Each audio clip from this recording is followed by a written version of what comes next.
Hi, I'm in Palatine, Illinois, in an intersection of Smith and US Route 14. And this was a site. This used to be this Chase Bank over here, which I'm panning to now. In 1993, used to be a Brown's Chicken. And this is where the biggest massacre in Chicago took place, when 7 employees of the Brown's Chicken that used to be here were killed in apparent robbery, mass murder. On January 8, 1993, 7 people were killed at the Brown's Chicken Pasta at 168 West Northwest Highway in Palatine. The victims included the owners, Richard and Lynn Ellen Filt, and 5 employees: Guadalupe Maldonado, Michael C. Castro, Ricky Solas. There were 2 Palatine High School students who were working there part-time: Thomas Mims and Marcus Nelson. The 2 assailants stole between $1,800 and $1,900 from the restaurant, which is equivalent to almost $3,500 today. 2 of the Ellen Field's daughters were scheduled to be at the restaurant, but somehow they didn't make it.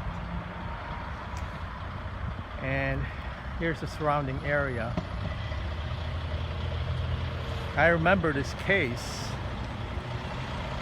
because it was the biggest thing in Illinois and in the Chicagoland area, and it remained unsolved for close to 10 years until one of the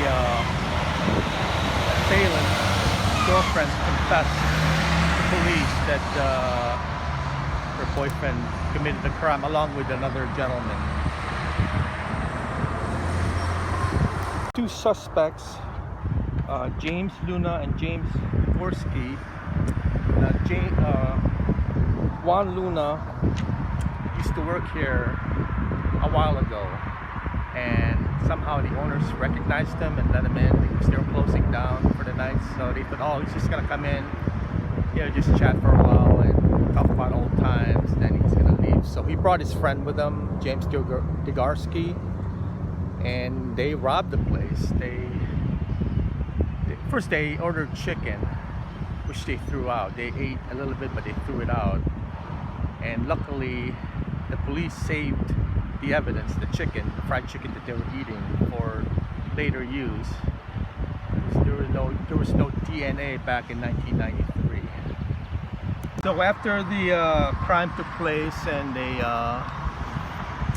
rounded up all the employees in a cooler in the back of the restaurant and shot every one of them to death. And they used a revolver. They used a snub-nose Smith & Wesson Model 60-38 caliber revolver. So they had to reload, but there was no casings because it was a revolver, so they left very little evidence. Yeah, like I said, it went unsolved for 10 years, close to 10 years. And what happened was, when the employees never came home, the families got worried and decided to call authorities. And when the cops got in there, they discovered the bodies, all 7 bodies inside the cooler, all shot. No survivors at all. And one of the victims was Filipino. 2 knuckleheads, James and Juan, they threatened everyone. First of all, they told everyone that they knew that they did this crime, including the girlfriends.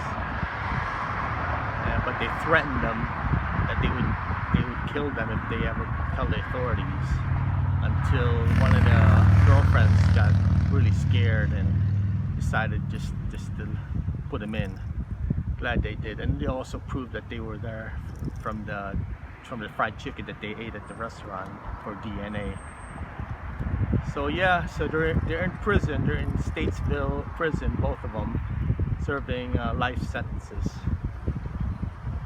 But that doesn't bring back the people that's brutally slayed in this building that used to be, well, this Chase building is built because the original building, the Brown's Chicken, was razed, and then there was another business here. I think it was a dry cleaning business, and that was also razed, and now this Chase Bank is in here now.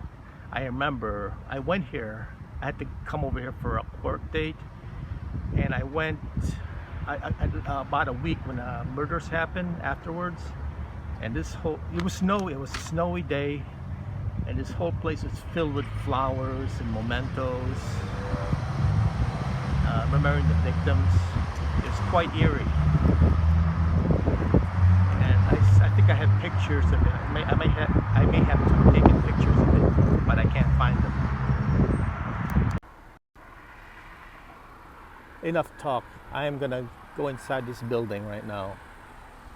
See, just to feel the vibrance, the aura in there from those murders.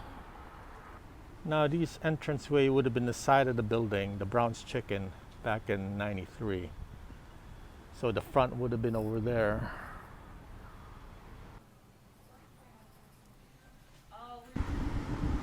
Well, I tried going in there, trying to take a picture, but there was a woman there and she wouldn't let me. So I asked permission, she wouldn't let me. So there's no pictures inside, but I was in there. This would have been the front of the Brown's Chicken. That would be the entranceway. So I'm in the front of this Chase building. I mean, the side. But this would have been the front of the Brown's Chicken building that used to be here. And I was over there because I got a better shot. And here's the rest of the mini mall. I have to explore this area. It looks there's a lot of things to do here. It's a really nice place to explore. Okay, that'll do it for me. Reporting from Palatine, Illinois, at the site of the Brown's Chicken Massacre that occurred February 2nd, 1993. I hope I got the date right. Okay, over and out.